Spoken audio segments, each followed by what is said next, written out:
Assalamualaikum warahmatullahi wabarakatuh. Welcome back to my channel. Balik lagi bersama aku, Lia Elia. Oke, ya hari ini kita akan membahas materi kimia kelas 10 tentang ilmu kimia bagian yang pertama, ya. Tentunya bagi adik-adik yang kelas 10, ya pelajaran kimia ini merupakan pelajaran yang baru, ya kan? Oke, yuk langsung aja kita kenalan dengan ilmu kimia. Oke, ya. Sekarang kita bahas yang pertama tentang pengenalan ilmu kimia, ya. Jadi kita harus tahu dulu apa sih yang kita pelajari di dalam kimia. Oke, ya. Kita bahas yang pertama ilmu kimia. Oke, ya. Mungkin di sini adik-adik udah banyak sering dengar tentang pelajaran kimia, mungkin dari kakaknya, ya kan? Sekarang harus kita tahu dulu apa sih yang kita pelajari di dalam kimia, ya. Ilmu kimia adalah ilmu yang mempelajari perubahan materi. Oke, ya. Jadi ilmu kimia ilmu yang mempelajari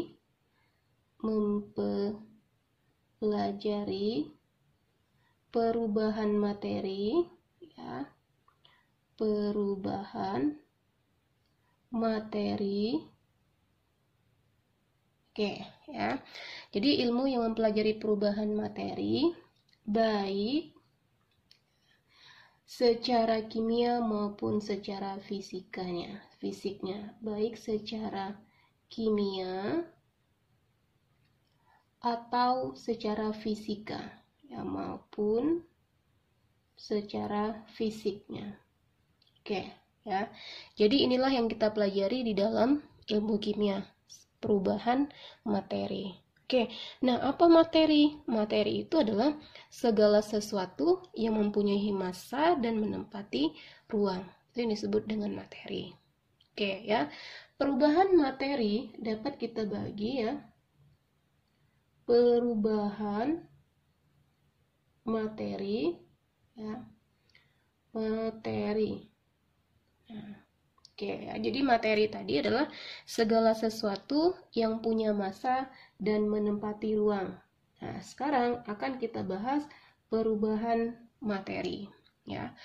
Perubahan materi dapat dikaji berdasarkan perubahan energi yang menyertainya. Oke, ya, jadi kita dapat kata kuncinya. Perubahan materi dapat dikaji, ya. Perubahan materi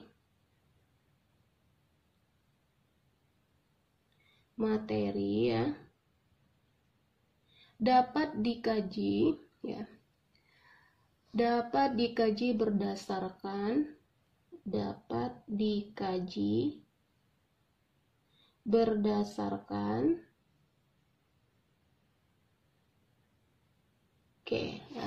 berdasarkan perubahan energi yang menyertainya.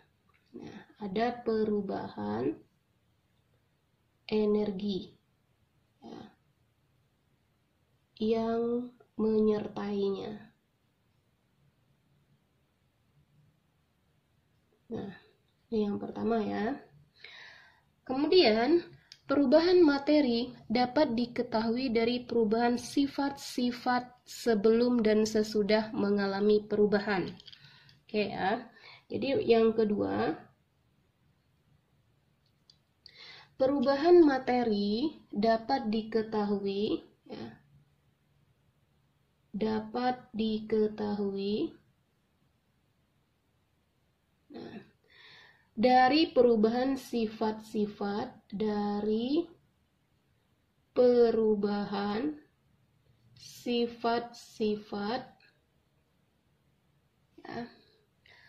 dari perubahan sifat-sifat sebelum dan sesudah mengalami perubahan. Sebelum dan sesudah mengalami perubahan, ya. Nah, oke. Inilah tentang perubahan materi, ya. Oke, di sini, ya, perubahan materi, ya, atau kita lanjut ke sifat-sifat materi. ya. Sifat-sifat materi. Oke, ya setelah kita bahas perubahannya, kita harus tahu juga sifatnya. Sifat-sifat materi. Materi ya. Oke, sifat materi dapat berupa sifat fisika dan sifat kimia. Oke ya, jadi bisa kita bedakan. Dapat kita lihat dari sifat fisiknya dan sifat kimianya. Yang pertama, kita bahas sifat fisiknya dulu. Sifat fisikanya. Nah, jadi kalau berhubungan dengan sifat fisika, berarti nanti dia cenderung pada sifat yang tampak oleh kita, ya oleh mata kita. Cenderung pada sifat yang tampak. Oke, ya, pada sifat yang tampak. Nah, contohnya perubahan warna, perubahan bentuk, ya itu termasuk termasuk sifat fisika, ya. Kemudian yang kedua, kita lihat sifat kimianya. Nah, kalau sifat kimia yang akan kita tinjau berdasarkan pada reaksi-reaksi kimia.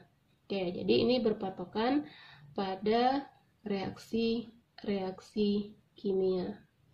Nah, ya, sifat dari materi. Oke.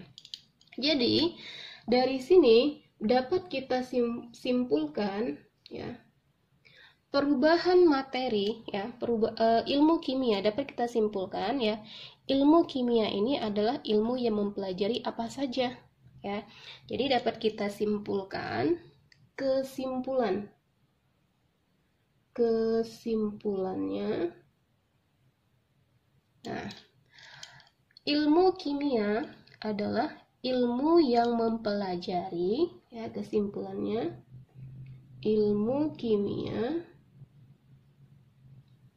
adalah ilmu yang mempelajari. Oke, ayo coba mempelajari apa? Ya, mempelajari tentang struktur materi, ya kan? Kita bahas di struktur materinya pertama. Struktur materi. Ya, materi. Oke. Kemudian yang kedua, ilmu kimia juga kita membahas sifat materinya. Sifat materi. Ya. Selanjutnya perubahan materi. Ya, perubahan materi. Oke, ya. Beserta energi yang menyertai perubahan materi tadi. Oke, jadi kita beserta perubahan energinya juga ya. Beserta energi yang menyertai perubahannya. Yang menyertai perubahannya tadi ya. Perubahan. Ya. Oke. Inilah yang akan kita pelajari di dalam ilmu kimia. Oke, paham ya? Oke, setelah kita memahami tentang ilmu kimia, kita juga harus tahu konsep dasar dalam kimia. Nah, apa aja konsep dasar dari ilmu kimia? Oke, ya. Jadi di sini kakak tuliskan ada konsep dasar. Konsep dasar dari ilmu kimia. Nah, ya. Jadi kalau namanya konsep dasar artinya kita memang harus benar-benar paham ya. Karena dasar, konsep dasar, ya kan? Oke. Nah, apa aja yang kita pelajari di dalam konsep dasar ilmu kimia? Oke, ya kita bahas yang pertama ada tentang tata nama senyawa. Oke, jadi ini konsep dasarnya ada tata nama senyawa. Nah, pada saat tata nama di sini kita harus kuat patokannya ya. Jadi kalau kita pada saat tata nama tidak kuat, maka susah untuk mempelajari konsep dasar kimia. Oke ya. Selanjutnya selain tata nama ya. Oke, kakak tulisin dulu. Ada yang kita pelajari tentang atom ya. Kemudian unsur ya. Ion. Nah, kita harus bisa bedakan antara atom, unsur, ion ya. Selanjutnya ada juga senyawa ya. Nah, kita harus bisa bedakan perbedaan antara atom, unsur, ion dan senyawa. Oke. Nah, selain ini juga kita harus paham juga di dalam konsep dasar kimia ya. Ada tentang ikatan kimia. Oke. Nah, ikatan kimia ini juga harus kuat ya, ikatan kimia. Nah, selanjutnya berhubungan dengan reaksi kimia. Oke, ya. Inilah yang akan kita pelajari di dalam ilmu kimia. Oke, tambah ya. Di dalam ilmu kimia juga nanti kita akan membahas perhitungan tentang reaksi-reaksi kimia ya. Perhitungan kimia aja ya. Perhitungan kimia. Oke, inilah tentang ilmu kimia yang akan kita pelajari. Oke, paham ya sampai di sini? Oke, kalau sudah paham, sekarang kita lanjut ke pembahasan kita yang kedua, ya. Membahas tentang peran ilmu kimia dalam kehidupan kita sehari-hari. Oke, kira-kira apa sih peranannya dalam kehidupan kita? Oke ya. Masuk ke B, peran ilmu kimia dalam kehidupan. Oke, kira-kira ada yang tahu nggak salah satu peran ilmu kimia dalam kehidupan? Oke, ada. Oke, langsung aja kita masuk ke pembahasan ya. Peran ilmu kimia dalam kehidupan. Yang pertama, kita lihat peranannya di dalam pertanian. Ya, dalam bidang pertanian. Oke, kira-kira ada nggak yang bisa kasih contoh ya? Peranan ilmu kimia dalam bidang pertanian. Ayo, ada nggak? Nah, ya. Ilmu kimia dalam bidang pertanian ini hubungannya sangat erat. Ya, contohnya penggunaan pupuk untuk meningkatkan kesuburan tanah. Ya, penggunaan pupuk ya untuk meningkatkan kesuburan tanah, meningkatkan kesuburan tanah. Ya. Jadi kalau tanahnya sudah subur, maka kita akan mendapatkan hasil tanaman yang kualitasnya bagus. Oke, pada saat kita bercocok tanam pasti ada pengganggu, contohnya kayak hama, ya. Nah itu bisa kita atasi dengan menggunakan pestisida, ya. Penggunaan pestisida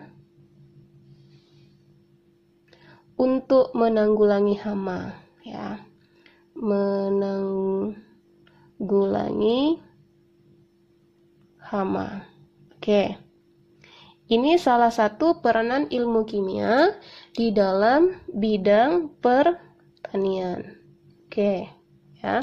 Oke, selanjutnya kita lihat peranan ilmu kimia yang kedua di bidang kesehatan. Nah, ini juga sangat erat ya hubungannya. Kesehatan. Nah, ya. Peranan ilmu kimia di dalam bidang kesehatan, ya. Salah satu contohnya ya penemuan obat-obatan. Ya, jadi obat-obatan yang dibuat berdasarkan penelitian. Oke ya, jadi salah satunya ada penemuan obat-obatan ya. Penemuan obat-obatan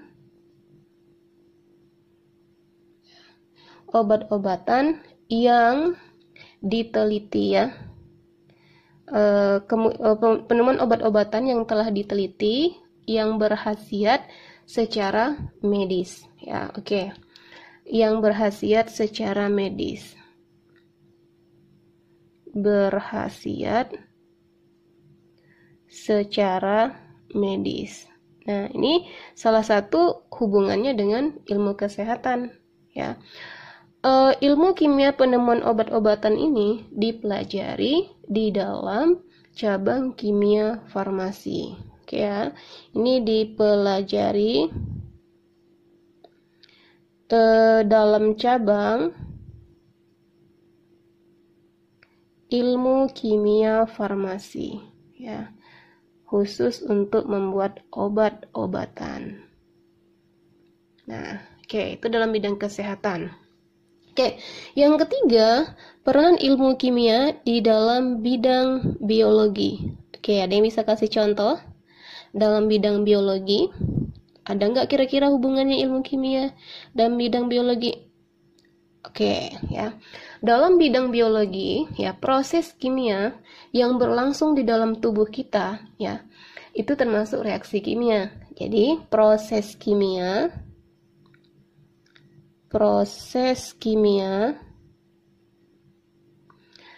yang berlangsung dalam tubuh makhluk hidup, ya, manusia ya boleh ya, yang berlangsung dalam tubuh makhluk hidup, ya. Nah, ini membutuhkan penjelasan kimia, ya, membutuhkan penjelasan kimia, ya, membutuhkan penjelasan kimia. Contohnya apa? Penjelasan kimia. Ayo, siapa yang bisa kasih contohnya? Nah, contohnya ya, kalau untuk reaksi dalam tubuh kita, contohnya proses pencernaan, ya kan? Proses pencernaan. Kemudian apalagi? Pernafasan, metabolisme, ya enggak? Ya. Pernafasan, proses metabolisme. Nah, ini membutuhkan penjelasan penjelasan ilmu kimia, karena mungkin di dalam proses metabolisme itu terlibat reaksi-reaksi kimia. Oke, ya. Oke, yang keempat, peranan ilmu kimia di bidang industri. Nah, ini banyak sekali ya. Dalam bidang industri, contohnya, dalam bidang industri selalu kita akan menggunakan mesin-mesin besar, ya enggak? Nah, mesin-mesin besar itu membutuhkan kualitas logam yang baik, biar kita mendapatkan mesin yang berkualitas. Ya, jadi salah satu contohnya dalam bidang industri, mesin-mesin yang besar, ya, mesin yang besar membutuhkan kualitas logam yang baik. Membutuhkan kualitas logam yang baik. Nah, oke.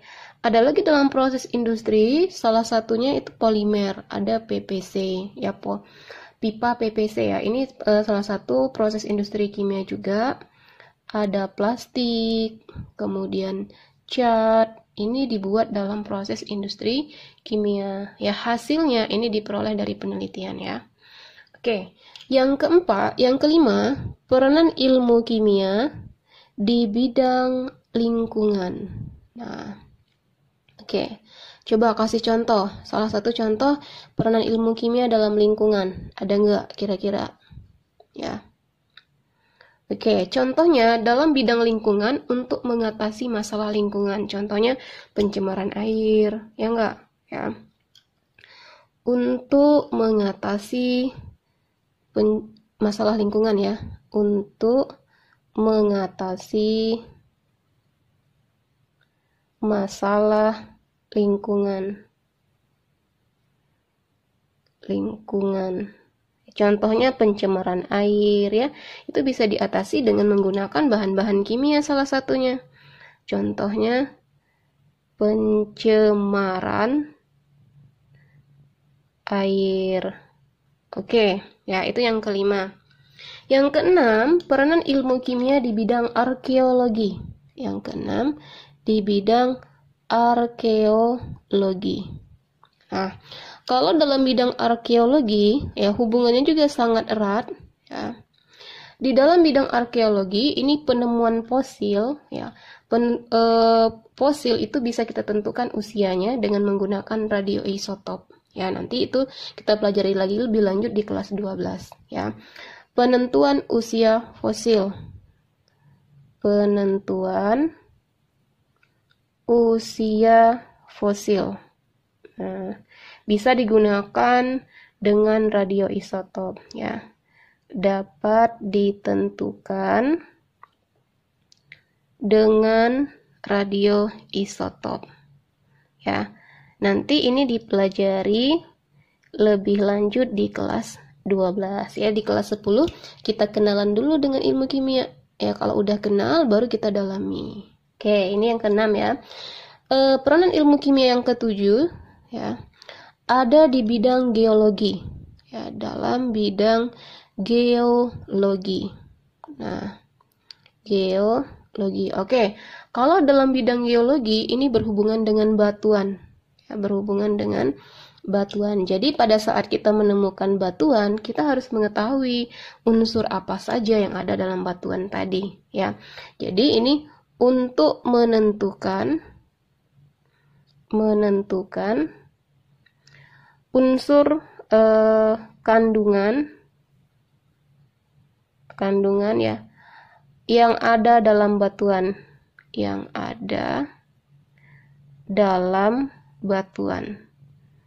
beserta kadarnya, ya, bisa kita tentukan. Oke, yang kedelapan, dalam ilmu geologi. Udah ya, geologi. Yang kedelapan, komputasi. Ya. Komputasi. Nah, kalau komputasi berhubungan dengan komputer, ya enggak? Oke, kira-kira ada enggak sih hubungannya ilmu kimia dengan komputer? Oke, coba bayangin, ada enggak kira-kira? Ada enggak? Ada, ya. Bagian terluar komputer itu dibuat dari hasil industri kimia, karena dia terbuat dari bahan plastik juga, ya kan? Jadi, salah satu hardware-nya juga itu termasuk proses pembuatan dengan ilmu kimia juga, ya. Jadi, salah satu contohnya ada bagian terluar komputer, ya. Terluar komputer ini bahan kimia, ya, plastik, dalam bentuk plastik hasil industri kimia. Jadi ini merupakan hasil industri kimia. Hasil industri kimia. Oke, ya. Nah, kemudian ada lagi salah satu hardware komputer, ya,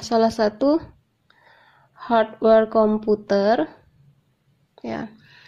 Microchip yang terbuat dari silikon. Ya, jadi ada microchip yang terbuat dari silikon, ya, microchip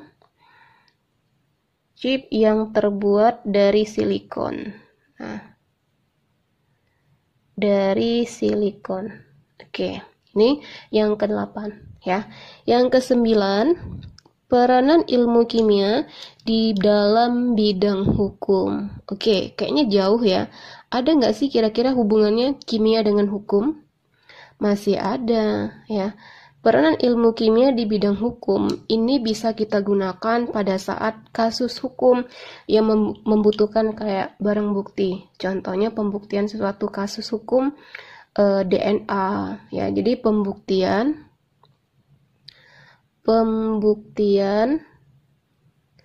tentang sesuatu kasus hukum.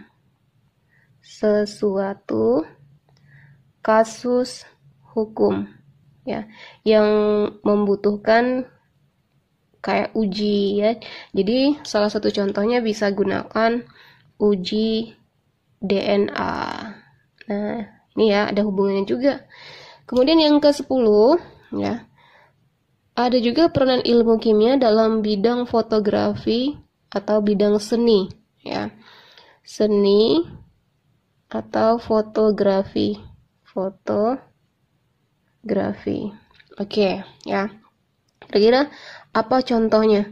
kalau dalam bidang seni dan bidang fotografi ya. Dihasilkan senyawa perak ya, salah satu contohnya ada dihasilkan senyawa perak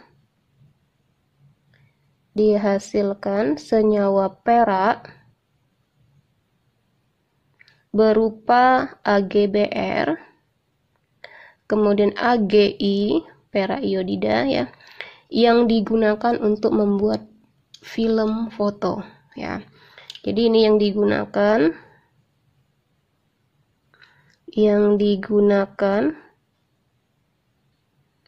untuk membuat film foto. Nah, ya. Film foto atau dan kertas foto juga ya. Dan kertas foto. Oke, mungkin masih banyak lagi peranan ilmu kimia dalam kehidupan kita sehari-hari ya. Nah, untuk referensinya, silakan adik-adik bisa cari di tempat lain ya. Mungkin bisa menambah wawasan nanti. Oke, mungkin ini saja dari kakak ya. Jika video ini bermanfaat buat kalian, silakan share ke teman-teman kalian ya, biar manfaatnya lebih banyak lagi. Oke, kakak Hari, wassalamualaikum warahmatullahi wabarakatuh.